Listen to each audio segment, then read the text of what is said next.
हरिदास। राधे राधे दोस्तों, कैसे हैं आप सब। मैं हूं दीक्षा और मैं आप सभी का बहुत बहुत स्वागत करती हूं अपने चैनल दीक्षा विद स्टोरी में। दोस्तों, लड्डू गोपाल जी की लीला कथा तो आप लोग बहुत सुनते हैं, क्योंकि लड्डू गोपाल जी को बहुत सारे लोग मानने वाले हैं और जो मानते हैं तो लड्डू गोपाल जी उन्हीं को अपनी लीलाएं दिखाते हैं। लेकिन दोस्तों, आज मैं आपको एक ऐसी लीला कथा सुनाऊंगी जिसे सुन करके आपको ये लगेगा ही नहीं कि आपको इस चीज़ पर यकीन नहीं होगा कि लड्डू गोपाल जी की जो भक्ति करते हैं सिर्फ वो उन्हीं को लीला दिखाते हैं। ऐसा नहीं है दोस्तों। आज की लीला कथा कुछ इस तरह की है जिसमें लड्डू गोपाल जी ना अपने उनको ना मानने वाले को भी वो अपनी लीला कैसे दिखाते हैं। तो चलिए आज की लीला कथा शुरू करते हैं दोस्तों। आज की लीला कथा है लक्ष्मी नगर में रहने वाले मदन नाम के एक लड़के की। मदन जो छोटा सा एक बच्चा होता है। और दोस्तों, ये घटना मुझे भेजी है शिवांश जी ने मुझे दिल्ली लक्ष्मी नगर से ये घटना भेजी है। वो कहते हैं शिवांश कि मैं जहाँ पर रहता हूँ, मैं पीजी में रहता हूँ, तो मेरे सामने ही एक छोटी सी झोपड़पट्टी है और जस्ट उसी के बगल में एक मंदिर है राधा कृष्ण भगवान का। मतलब बहुत सारे भगवान जी उसी में हैं। तो मंदिर के जस्ट बगल ही छोटी सी एक झोपड़ी सी है। तो वहीं पे दो बच्चे रहते थे। एक का नाम था मदन, वो कहते एक का नाम मुझे नहीं पता, और उनकी मम्मी रहती थी। तो मम्मी घर घर जा करके इनकी झाड़ू पोछा किया करती थी। तो बच्चे रहते थे और वहीं पर बच्चे खेला करते थे। तो मदन कहते हैं कि शिवांश जी कहते हैं कि मैं जो है पीजी में रहता था, मैं जॉब भी करता हूँ और जॉब करने के बाद जब मैं आता था तो मैं हमेशा जब मैं अपने बालकनी में खड़ा होता था तो मैं ये देखा करता था कि एक बच्चा है जो बहुत खेला। वो कहते हैं कि हमारे यहाँ से मंदिर बिल्कुल साफ साफ दिखाई देता है और हम देखते थे कि मंदिर का एक प्रांगण है, वहाँ पर बच्चा है खेल रहा है। तो मुझे भी अच्छा लगता था, लेकिन जो मंदिर के जो कर्मचारी वगैरह होते थे तो बच्चों को भगा दिया करते थे वहाँ से। वो कहते थे कि तुम यहाँ से हटो। तो बच्चे भी डरते थे, छोटे थे, बहुत छोटे-छोटे बच्चे थे, तो वो वहाँ से हट जाते थे। दो छोटे-छोटे बच्चे थे। तो कहते हैं शिवांश कि मैं देखा करता था, मुझे ये चीज़ बहुत बुरी लगती थी। फिर एक दिन मैं नीचे गया था दूध लाने के लिए। तो मैं जब नीचे जाता हूँ दूध लाने के लिए, तो मैं वहाँ पर जब पहुँचता हूँ तो मैंने देखा कि वही बच्चे दोनों खेल रहे होते हैं। तो जब बच्चे खेल रहे होते हैं तो वहीं पे जो कर्मचारी होते हैं वो उनको वहाँ पर एक खंभा होता है, तो उसी को बेचारे कुछ बच्चे थे वो गोल-गोल घूमा करते थे। तो जब गोल-गोल वो घूमा करते थे तो जो बच्चा था वो उसको जो कर्मचारी था ना, उसने एक थप्पड़ लगा दिया। तो मैंने उससे बोला कि भैया तुम बच्चों को मार क्यों रहे हो? वो कहता है अरे तुम नहीं जानते, ये बच्चे रोज़ आते हैं यहाँ पे गंदगी मचा देते हैं। आपको क्या पता भैया, सफाई तो हमें करनी पड़ती है ना, पंडित जी तो हमें डाँटते हैं कि ऐसे-ऐसे तुमने फैला रखा है गंदगी। और आपको पता है ये दूसरे धर्म के बच्चे हैं, आपको पता है ये यीशु मसीह को मानते हैं और ये वहाँ पे जो चर्च है ना पीछे वाली गली में, ये वहीं जाते हैं, ठीक है? और इसलिए हमारे मंदिर में इनका क्या काम? ये बात सुन कर के शिवांश कहते हैं मैं तो हैरान रह गया। मैंने कहा वो कहते हैं कि मैं ये सोच रहा था कि कैसे-कैसे लोग होते हैं, धर्म जाति के चक्कर में एक बच्चे को मार दिया झापड़। अच्छा, वो बच्चा रोता हुआ अपने घर आता है। तो उसकी माँ झाड़ू पोछे के लिए गई रहती है। तो शिवांश कहते हैं कि मैं दूध लेकर के आता हूँ और जब मैं दूध लेकर के घर आता हूँ जब वो अपने पीजी में जाते हैं रूम में, तो वो कहते हैं कि मैंने बस जैसे ही सीढ़ियों पे चढ़ने वाला होता हूँ, मैं देखता हूँ कि वही सामने बच्चा वो बहुत रो रहा था। तो मैंने उसको बुलाया, तो बच्चा पहले आ नहीं रहा था, उसके बाद वो आया। मैंने उससे पूछा कि क्या हुआ, तुम रो क्यों रहे हो? अभी तक तुम अपने घर नहीं गए? तो उसने बोला कि मम्मी नहीं है, मम्मी काम पर गई है। तो मैंने कहा कि तुम्हारा भाई? तो वो कहता है मेरा भाई वो अंदर चला गया है, मैं मम्मी को याद कर रहा हूँ क्योंकि इस अंकल ने मुझे मार दिया। तो मैंने उस बच्चे को चुप कराया। मैंने उसे 10 रुपए की एक नोट दी। मैंने उससे बोला कि तुम ये पैसे ले लो बेटा और जाके तुम अपने लिए कुछ खरीद के खा लेना। तो वो बच्चा बड़ा खुश हो गया, फिर वो चला जाता है। उसके बाद दूसरा दिन भी ऐसे ही होता है। मैं फिर ऐसे ही खड़ा होकर के देख रहा था, तो मैंने देखा कि आज वहाँ पर बच्चे नहीं आए थे। कोई भी बच्चा नहीं था, क्योंकि उस दिन उसने उसको डाँट दिया था, मार भी दिया था। इस वजह से वो बच्चा वहाँ पर नहीं आता है। तो जो मदन था वो एक दिन बैठा हुआ था, तो मैंने देखा पहले मंदिर में तो वो नहीं था। उसके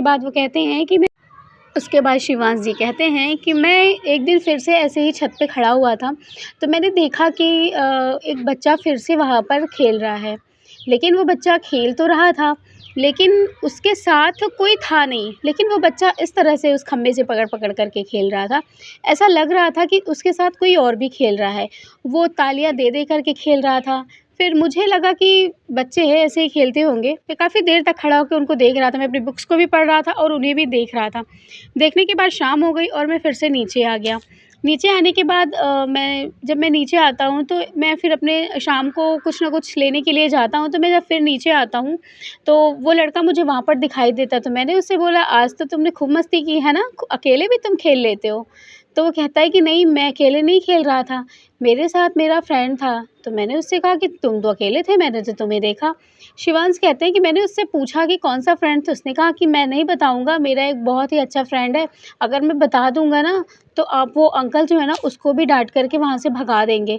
और आपको पता है अंकल, जब मैं वहाँ पर खेलने जाता हूँ ना तो मैं देखता रहता हूँ कि वो अंकल आ तो नहीं रहे।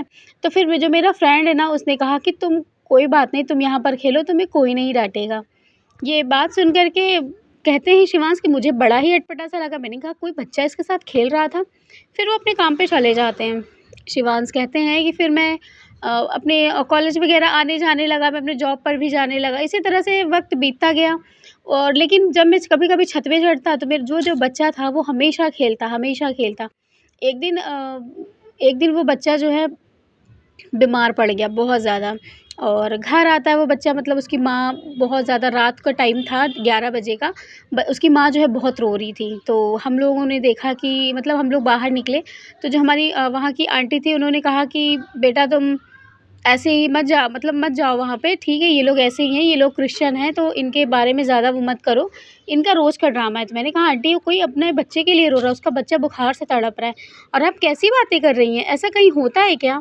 तो वो कहते हैं कि नहीं बेटा, तुम यहाँ पे पीजी के मतलब पीजी में रह रहे हो तो मैं जो कहूँगी वो करना पड़ेगा तुम्हें। उसके बाद शिवांश कहते हैं कि नहीं, इंसानियत नाम की भी कोई चीज़ होती है, धर्म से क्या हुआ, मैं भी हिंदू हूँ तो मैं क्या करूँ? ये बात सुन कर के वो आंटी कुछ नहीं बोलती। फिर शिवांश कहते हैं कि मैं नीचे जाता हूँ और मैं उस आंटी से पूछता हूँ कि क्या हुआ? तो आंटी कहती हैं कि बेटा मेरे बच्चे को बहुत तेज़ बुखार है, उसको हॉस्पिटल लेकर के जाना है और अभी रात को मैं कहाँ जाऊँ मुझे कुछ समझ नहीं, क्योंकि बच्चा उनका मतलब जैसे कहते हैं ना कि थोड़ा शरीर से भारी था, तो वो आंटी उठा नहीं पा रही थी रोने के मारे और उनका वहाँ पे कोई मदद करने वाला नहीं था। तो शिवांश कहते हैं मैं उनको वहाँ से रिक्शा बुला कर के ले आया। मैंने रिक्शे पे बिठाया और मैं उनको खुद लेकर के हॉस्पिटल जाता हूँ। हॉस्पिटल जाता हूँ तो फिर मैंने उनसे मतलब जब बच्चा वहाँ पे पहुँचता है, उसको डॉक्टर देखते हैं, उसके उनके पास पैसे भी नहीं थे, मैंने अपने खुद के पैसे लगाए। लगाने के बाद मैंने उनसे कहा 1-2 घंटे के बाद करीब 1:30 बजे का समय था, मैं लेकर के उनके बच्चे को ले आके उनके घर में लिटाया, तो उसका बच्चा अब ठीक हो चुका था। तो मैंने उससे पूछा, मैंने उसी दिन उससे नाम उसका पूछा, मैंने कहा बेटा तुम्हारा नाम क्या है? तो उसने कहा मेरा नाम मदन है। तो मैंने कहा कि आज तो मंदिर में खेलने नहीं गए थे? तो उसने कहा अंकल मैं मंदिर में खेलने गया था, लेकिन आज जो मेरा फ्रेंड था ना वो नहीं आया और जब वो नहीं आया ना तो अंकल ने ना मुझे बहुत डाँटा, मुझे बहुत डाँटा और उन्होंने ना मुझे एक पानी की टंकी में बंद कर दिया था। ये बात सुन कर के वो कहते हैं शिवांश कि मैं बिल्कुल हैरान रह गया। मैंने कहा क्या? एक बच्चे को पानी की टंकी में बंद कर दिया? क्या कि वो मंदिर में के प्रांगण में खेल रहा है? वो बिल्कुल उनसे बर्दाश्त नहीं हुआ, इसी वजह से उसको बुखार आ गया था। ये बात उसकी माँ को भी नहीं पता थी और मुझे रहा नहीं जा रहा था। मुझे लग रहा था कि मैं अभी के अभी जाऊँ और उसे मैं कान के नीचे 2 थप्पड़ लगाऊँ कि तुम्हारी ये आदत कौन-सी, तुमने बच्चे को इस तरह किया। और वो कह रहा था अभी के अभी मैं उसे पुलिस स्टेशन में दे कर के आता हूँ। लेकिन रात का वक़्त था, वो नहीं जा सकते थे। उसके बाद मदन को उन्होंने कहा कि बेटा आज से तुम वहाँ पर खेलने के लिए मत जाना, ठीक है? और उससे मैं बात करता हूँ कल। उसके बाद शिवांश अपने रूम में चले आते हैं। रूम में चले आने के बाद फिर वो अपने काम में लग जाते हैं, फिर से अपनी पढ़ाई में, अपनी जॉब में लग जाते हैं। तो दूसरे दिन उनको वक़्त नहीं मिल पाया था जाने के लिए। तो उन्होंने सोचा कि मतलब जैसे उनके पास वो कहते हैं कि मुझे जॉब पर भी जाना होता है, मैं जॉब पर से वो 6 बजे आते हैं, जब वो 6 बजे आते हैं, तो कहते हैं कि मैं अपना फ्रेश हुआ, उसके बाद मैं अपने कपड़े पहन कर के मैं छत पे गया, तो मैंने देखा कि मतलब एक वही मंदिर वाला प्रांगण है और वहीं पर एक लड़का है, जो बैठा हुआ है और उस लड़के ने बहुत ही अजीब तरीके से कपड़े पहने हुए थे, उसने रेड रेड कलर के पूरे कपड़े पहने हुए थे और वो कहते हैं कि उसी लड़के के साथ वो खेल रहा था और जब वो खेल रहा था उसी के साथ, तो मैंने उससे कहा कि देखो इस लड़के को कल अभी मतलब उस आदमी ने इसको टंकी के पानी में भिगो दिया था, अब बताओ इसी वजह से इसको बुखार आ गया और आज देखो ये फिर वहीं पर पहुंच गया खेलने के लिए। तो उसने कहा कि मैं खुद जा रहा हूँ मैं खुद जाऊँगा और अभी उससे ये बात करता हूँ। मैंने उससे उस बारे में भी बात कर लूँगा कि उसने क्यों टंकी के पानी में उस बच्चे को डाला। मदन के लिए वो बात करने के लिए शिवांश जी चले जाते हैं। शिवांश कहते हैं मैं मंदिर में पहुँचता हूँ, मैंने सोचा कि मैं थोड़े से भगवान जी के भी दर्शन कर लूँगा। वो दर्शन करते हैं, उसके बाद वो जो वहाँ पे कर्मचारी था, कर्मचारी से कहते हैं भैया मुझे तुमसे एक बात करनी है। तो वो कहता है हाँ बोलो। तो कहते हैं कि ये बताइए आपने कल उस बच्चे को पानी की टंकी में क्यों डाला? तो उसने कहा कि आपको पता है आप इस लड़के ने क्या किया? तो मैंने कहा क्या किया इस लड़के ने? वो कहते हैं कि जो हमने वहाँ पर राधा कृष्ण जो बैठे हुए हैं प्रभु जी हमारे, हम उनको भोग लगाने के लिए वहाँ पर रखा हुआ था लड्डू, और वो लड्डू भोग लगाया हुआ इसके हाथ में कहाँ से आ गया? ये बच्चा लड्डू खा रहा था। अब आप ही बताइए कि लड्डू कहाँ से आ गया? और उसने कहा कि उसे मुझे मेरे फ्रेंड ने ला कर के दिया है। और वो कहता है कि मेरे फ्रेंड ने कहा कि ये मेरे लिए थाल में सजा हुआ था, तो इसको तुम भी खा सकते हो। जब उसने ये बात बताई, तो मैंने कहा कि चलो ठीक है, अगर उसने लड्डू ले भी लिए तो क्या तुम उसको टंकी में तुम उसको क्या डुबा दोगे? इस तरह के तुम इंसान हो? मैं तुम्हें अभी पुलिस को कॉल करता हूँ। तो उस जो कर्मचारी था उसने हाथ जोड़कर माफ़ी माँगी कि भैया मुझे माफ़ कर दीजिए। ऐसी बात नहीं है, वो मुझसे गलती हो गई, कोई बात नहीं है। आप बिल्कुल भी मतलब मुझे कुछ भी मत कहिए, मुझे पुलिस स्टेशन मत लेकर के जाइए। फिर मदन के लिए वो कह रहे थे कि तुमने मदन को क्यों ऐसा किया? तो उन्होंने कहा कि मैंने इसीलिए किया, लड्डू उसने ले लिया था। अब आप ही बताइए, हमने भोग लगाने के लिए रखा था और ये बच्चा इतना ज़्यादा चंट है कि वो वहाँ पर जाकर भोग ले लिया। अब आप ही बताइए तो हम क्या करेंगे इसको? क्या हम थोड़ा-सा भी इस बच्चे को डरा नहीं सकते? उन्होंने कहा डराइए, लेकिन आपको पानी की टंकी में से नहीं भिगोना चाहिए था। आपको पता है इसी वजह से कल रात को इसकी कितनी ज़्यादा तबीयत ख़राब हो गई थी। अगर इस बच्चे को कुछ हो जाता तो इसका ज़िम्मेदार कौन होता? तो फिर वो जो कर्मचारी था उसने कहा कि भैया माफ़ कर दीजिए, आज के बाद हम ऐसी कोई गलती नहीं करेंगे। ठीक है, बच्चा है, मैं इसको खेलने दूँगा, मैं उसको नहीं डाँटूँगा। उसके बाद मदन वहीं पर खेल रहा था, तो उस दिन उस कर्मचारी ने उसको नहीं डाँटा था। लेकिन वो कहते हैं कि मतलब शिवांश कहते हैं कि मैं बार-बार उस जगह पर जाता था, लेकिन मैंने मैंने ये चीज़ नोटिस की कि वो इस तरह से खेल रहा था वो लड़का, जैसे लगता है उसके साथ कोई और हो। लेकिन मुझे समझ में नहीं आ रहा था कि आखिर उसके साथ कौन है? वो तालियों वाला खेल खेल रहा था, तो उसके साथ ताली बजाने के लिए अगला एक लड़का होना चाहिए ना। लेकिन वो ताली बजाया जा रहा था, लेकिन उसको मुझे तो कहीं से कुछ समझ ही नहीं आ रहा था कि क्या हो रहा है यहाँ पे। उसके बाद शिवांश कहते हैं मैं आ जाता हूँ अपने रूम पर। रूम पर आने के बाद आज मेरे मन में ये चीज़ बिल्कुल चल रही थी कि मतलब एक बच्चा जो बिल्कुल छोटा-सा है, वो इतना ऊँचे पे जाके प्रसाद कैसे ले सकता है? या तो वो कर्मचारी झूठ बोल रहा है, या तो ये बच्चा सच में इतना तेज़ तर्राक है, या जाके ऐसा कर सकता है। फिर वो शाम को नीचे आते हैं, फिर वो उससे पूछते हैं जाके कि बेटा ये बताओ मदन, क्या तुमने वहाँ से थाल से लड्डू लिए थे क्या मंदिर से? तुमने लड्डू तो क्योंकि वो अंकल तो कह रहे थे कि उन्होंने लड्डू चुरा के तुमने खाए हैं। तो वो कहता है मदन, वो कहते हैं कि ऐसी उसने बात बताई मुझे कि मैं बिल्कुल हैरान रह गया। उसने कहा कि वो मंदिर में ना एक लड़का रहता है और वो रोज़ मुझे लड्डू देता है, जो भी वहाँ पे भोग लगाया जाता है ना, वो रोज़ मुझे देता है। वो मुझसे कहता है कि तुम ये मेरे लिए भोग है तो तुम इसे खा सकते हो। ये बात सुन कर के वो कहते हैं कि वो क्या कहता है? तो वो कहते हैं कि ये कहता है कि मेरे लिए भोग है, ये मेरे लिए भोग लगाया गया और तुम इस भोग को खा सकते हो। ये बात सुन कर के मैं तो बहुत ही आश्चर्य हुआ, क्योंकि आजकल के बच्चे, वो भी दिल्ली में रहने वाले बच्चे, वो भी ऐसी हमारे यहाँ के संस्कारी भरी भाषा बोलेंगे, ऐसा बिल्कुल भी नहीं है। बच्चे वहाँ के तो इंग्लिश उनके मुँह से हर वक़्त फूटती रहती है, तो वो भोग जैसी चीज़ों के बारे में कैसे बोल सकते हैं? वो कहते हैं मैं ये चीज़ सुन कर के बड़ा हैरान रह गया। मैंने कहा कि ठीक है, मैं कल उस बच्चे से मुझे मिलाना। तो मदन कहता है नहीं, अगर मैं उस बच्चे से मिलाऊँगा ना तो वो चला जाएगा। उसने मुझसे कहा है कि तुम मेरे बारे में किसी को मत बताना, अगर तुम बताओगे तो मैं वहाँ से चला जाऊँगा। और आपको पता है अंकल, मेरे साथ कोई नहीं खेलता। जब मैं वहाँ पर बैठकर रो रहा था ना, तभी से वो जो बच्चा है ना, वो मेरे साथ खेलता है। सब लोग मुझे कहते हैं कि मैं दूसरे धर्म को मानता हूँ, इसलिए मैं मंदिर के अंदर नहीं जा सकता। लेकिन वो जो लड़का है ना, उसने मुझे बुलाया, उसने कहा कि मैं तुम में भेदभाव नहीं करता और तुम मेरे मंदिर के अंदर आ सकते हो। वो लड़का कहता है कि ये मेरी मंदिर है, यहाँ मैं रहता हूँ, और वो शायद यहीं पर रहता है और शाम को अपने घर चला जाता है। शिवांश ये सब बात सुन कर के अब वो कहते हैं कि मेरे मन में उथल-पुथल मतलब मच गई। मैं बिल्कुल, मेरा पढ़ाई में भी ना मन लग रहा था, ना मुझे कुछ काम वग़ैरह जो मुझे करने थे अपने मतलब जो भी उनका जॉब का काम था, उन्होंने बोला कि मेरा किसी भी चीज़ में मन नहीं लग रहा था। मैं बहुत ज़्यादा परेशान हो गया। फिर मैं सुबह का इंतज़ार करने लगा। जैसे ही सुबह हुई, मैं फ्रेश हुआ, मैंने नहाया-धोया और मैं झट से मंदिर उस बच्चे को लेकर के पहुँच गया। मैंने कहा दिखाओ वो बच्चा कहाँ है? मदन वहीं पर इंतज़ार कर के कह रहा था आओ ना, तुम कहाँ हो दोस्त, आओ ना। लेकिन वो लड़का नहीं आया, क्योंकि वो लड़का नहीं आया। वो काफ़ी देर तक उसको बुला रहा था। आरती ख़त्म हुई, उसके बाद थोड़ी देर के बाद आरती ख़त्म हुई, सारी चीज़ें ख़त्म हो गई और सारे जो भक्त आए हुए थे वो प्रसाद वग़ैरह लेकर के सब चले गए। उसके बाद वो लड़का वहीं पर खड़ा हुआ था, इंतज़ार कर रहा था। अभी प्रसाद लेकर के सारे भक्त चले गए थे। उसके बाद जो शिवांश थे वो भी प्रसाद लेकर के आते हैं, वो कहते हैं कि मैंने तो आरती कर ली, वो लड़का कहाँ है मुझे दिखाओ। तो तभी उसके हाथ मतलब जिस टाइम पर शिवांश कहते हैं कि मैं बोल रहा था कि उसको बुलाओ, वो बहुत देर तक बुलाया, वो बच्चा नहीं आया। उसके बाद जब कुछ देर के बाद जब मैं मंदिर में चला गया, मैं आरती में चला गया, आरती से मैं जब लौट कर के आया तो आपको यकीन नहीं होगा, वो कहते हैं कि दीदी आपको यकीन नहीं होगा, मैंने वो चीज़ देखी जो मैं बिल्कुल मेरे सोच से परे थी।